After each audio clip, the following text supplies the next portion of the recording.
સ્વામી વિવેકાનંદ કહે છે, ઉઠો, જાગો અને દેહ પ્રાપ્તિ સુધી મંડ્યા રહો. સન્માનપત્ર. શ્રીમાન, શ્રીમતી, આપશ્રી આપના ખંતા ધીરજ અને સખત પરિશ્રમ થકી જવલંત સફળતા મેળવવા બદલ રાજમાન રાજેશ્રી દયાળ મેળડીમાં લંગાધામ ખૂબ ખૂબ આશીર્વાદ આપે છે.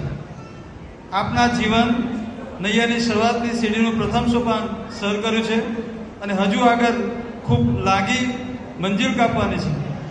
કઠોર પરિશ્રમનો કોઈ વિકલ્પ નથી. જે અનુસાર આપશ્રી આપના જીવનમાં ખૂબ પ્રગતિ કરો, સફળતાના શિખરો સર કરી જીવનને એને આગળ ધપાવી આપના પરિવાર અને સમાજ માટે પ્રજ્વલિત દીપ સમો ઉદાહરણ પૂરું પાડી તથા અન્ય સૌકો માટે પથદર્શક બનો તેવા મા મેલડી માતાના અંતરથી આશીર્વાદ છે. આપશ્રીના જ્ઞાન, અનુભવ અને સકારાત્મક વિચારોથી જીવનમાં ઉન્નતિ થાય તથા સૌ કોઈ માટે પ્રેરણાદાયી બનો તેવી મા દયાળ મેલડી માતાના પૂર્ણ પૂજ્ય